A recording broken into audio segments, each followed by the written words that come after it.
sana um, ito yung maging hakbang ng pamahalaan, makapagbigay ng tamang impormasyon tungkol sa prevention para sa kalusugan ng ang kabataan maligtas sa maagang pagkakasakit. Ano? Kasi kapagka maaga nagkasakit ang mga kabataan, kapagka chronic ang naging problema, habang buhay na niya itong dadalhin. Ano? Karamihan, walang nakakaabot sa pagtanda. Aminin natin yung katotohanan. At ang problema, walang tamang kakayahan o walang gustong kakayahan ang gobyerno para suportahan ang lahat ng Pilipino na nagkakasakit. Ano naman, real talk tayo. Isang magandang gabi po ang aking pagbati sa inyo at welcome back dito sa ating YouTube channel. Meron akong napanood na vlog sa Facebook. Na bahala ako dun sa title na nakita ko, kaya inopen ko yung vlog niya. Actually, malimit akong nanonood dun sa vlogger. About sa health din po kasi yung kanyang mga binablog. Magaling po siya, marami ang natutulungan sa tema ng kanyang mga binablog. At gusto ko yung mga ginagawa niyang vlog. Kaya naman, dun sa title niya na nanay nilason ang mga anak, medyo nabahala ako. Napaisip ako, ano kaya yung punto ng vlogger na to? Pinanood ko siya, doon ko na-realize, tama yung bilang isang may advocate para sa kalusugan, na yung aking advokasya nga, wala nang mga bata ang mabilis na magkasakit, tama yung pinupunto ng vlogger na pinanood ko. Kasi, ang mga bida doon sa kanyang kwento, mga bata. Mga bata na nasa murang edad, humantong sa mga medyo nakakatakot na kondisyon ng kanilang kalusugan at ang dahilan ng pagkakasakit ng mga bata, ng pagkakaroon ng hindi magandang pangkalusugan ay ang kanilang mismong magulang. Bilang isang prevention specialist, namulat yung mga mata ko sa ganitong mga bagay. At dahil nga doon, kahit ako, alam ko, totoo yung sinasabi niya. Marami sa mga magulang ang nagdadala ng hindi magandang pagkakaroon ng sakit sa mga anak sa hindi nila alam. Ibig sabihin po, kulang po sa karunungan, kulang po sa kaalaman ang maraming mga magulang, maraming nanay, maraming tatay. Higit pa doon, marami po kasi ang mga nanay o mga tatay na nasa kabataang edad. Hindi pa hinog sa panahon bago sila gumawa ng hakbang para maging magulang. Parang palaisipan yung hindi ko po kasi din may paliwanag ng husto sa tamang pagtanggap ng ni YouTube at saka ni Facebook, ni Meta, kung papaano ko ba ilalahad ng tama yung mga kwentong ginagawa ko, gagawin ko. Dahil syempre, sayang lang yung video kung mai-strike din lang ni Meta at saka ni YouTube. Hindi din ito maipapanood sa mga viewers. Gusto ko sanang idirekta yung kwentuhan, kaso meron tayong pinag-iingatan kasi nga may may standard na sinusunod ang mga platform. Sana naintindihan po ng mga viewers ko. Nilason, as in, hindi sinasadya. As in, ito ay dala sa kawalang kaalaman. Ito po yung sinasabi ko, mga kaibigan. Yung pagbabago ng panahon, pagbabago ng mga lifestyle, hindi na namamalayan natin. Kahit ako po, guilty sa ganyang pamamaraan. Dahil naranasan ko din ang magbigay ng mga pagkain sa aking mga anak nang hindi ko nare-review. Ang mahalaga sa akin, masarap yung ibibigay kong pagkain.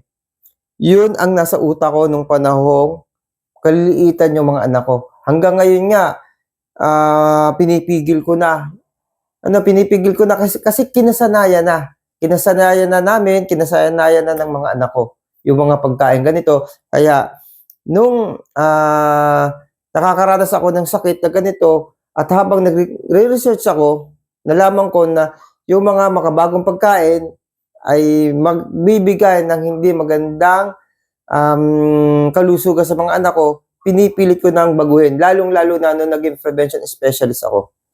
Nakapag-training ako. Doon ko napatunayan talaga na tama pala yung ginagawa kong utay-utay kong tinatanggal yung makabagong mga lifestyle sa pagkain. May balik ko yung ating kwentuhan do sa napanood kong video kay Sir. Isa siyang medtech, At parang sa tanda ko do sa una ko napanood na vlog niya, nurse din siya. Medtech na siya, nurse pa rin siya, pero profession niya medtech. Chinek niya yung 4 na anak noong pasyente, glucose. Ang tataas ng glucose ng pasyente.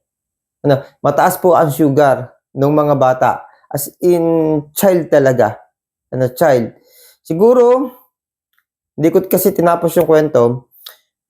Siguro, may nararamdaman yung mga bata. Kaya, i-advise na i-check yung glucose. At tinanong po ito ng laboratory technician kung may history, family, yung nanay o yung tatay. Sabi nung nanay, yung pamilya ng tatay, tumataas ang sugar. Sa history. Tapos, nakita, napagmatyaga nung ating laboratory technician kung ano yung iniinom ng mga bata. Umiinom sila ng mga juice. Tinanong niya, madalas ba niyang pinapainom ng mga juice o mga inumin na matatamis? Ang sabi nung yun yung hilig ng mga bata. Yun ang palaging hinihingi ng mga bata. At yun ang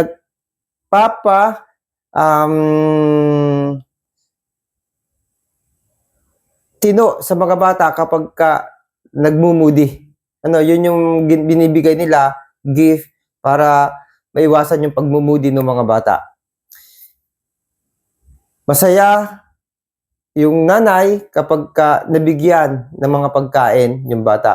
Actually, sa akin, sa karanasan ko, ganun din ako. Bata pa lang yung mga anak ko, binibili ko ng kung ano-anong matatamis na pagkain, binibili ko ng juice.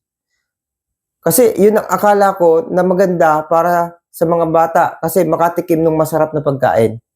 Yun nga po ang lagi natin tatandaan. Kalimitan po sa masarap na pagkain, delikado po sa kalusugan. Kala natin, dahil sa sobrang pagmamahal natin sa mga anak natin, yun yung ibinibigay natin. Hindi po natin alam na ilinalapit na pala po natin ang ating mga anak sa delikadong kapahamakan para po sa pagbagsak ng kalusugan. Ito po sana, tulad ko, ang TTV, may advokasya tungkol sa ganitong prevention. Prevention po para maiwasan po magkasakit. Sana, hiling ko lang, ang gobyerno sana mas paigtingin, palakasin ang prevention. Palawakin ang bibigay ng education ayon sa kalusugan, sa prevention, para mailigtas ang mga mamamayan, lalong-lalo na ang kabataan. Sana sana mapanood 'tong video ko ng mga nasa health na mapalawak ang ganitong uri ng information. Maibigay yung mga information. Sa totoo lang sa aking pangunawa, mga kaibigan, ang kailangan ng tao, yung information, yung tamang information ayon sa kalusugan na hindi na maghirap, hindi na magkasakit agad-agad. Kaya nga sabi ko, sana wala ng kabataan ang maagang magkasakit. Yun yung advokasya ko na sana ito yung maging hakbang ng pamahalaan, makapagbigay ng tamang impormasyon tungkol sa prevention para sa kalusugan ng ang kabataan maligtas sa maagang pagkakasakit. Kasi kapag maaga nagkasakit ang mga kabataan, kapag chronic ang naging problema, habang buhay na niya itong dadalhin. Karamihan, walang nakakaabot sa pagtanda. Aminin natin yung katotohanan. At ang problema, walang tamang kakayahan o walang gustong kakayahan ang gobyerno para suportahan ang lahat ng Pilipino na nagkakasakit. Real talk tayo. Real talk tayo, ang katotohanan. Wala po talagang kakayahan ang ating gobyerno na bigyan ng sapat na kalingang pangkalusugan ang lahat ng mamamayan. Kaya nga ang haba ng mga pila at ilang porsyento lang sa panggastos sa medikal ang naibibigay ng gobyerno natin sa bawat isang pasyente at na naabutan. Dahil hindi lahat ng pasyente nakakahingi. Minsan nga nagiging politika pa. Minsan kapag hindi ka kaalyado ng isa mula sa mababang sektor ng lipunan, ng pamahalaan, ng barangay. Kasi barangay ang sumasala Ito real talk lang to Barangay ang sumasala sa mga nasa barangay, sa mga mamamayan. Kasi sila yung unang sektor ng lipunan, unang pamahalaan ng lipunan na malalapitan. Kapag hindi kanyang botante ng kapitan, hindi ito ilalakad sa taas para ihingi ng ayuda pang medikal.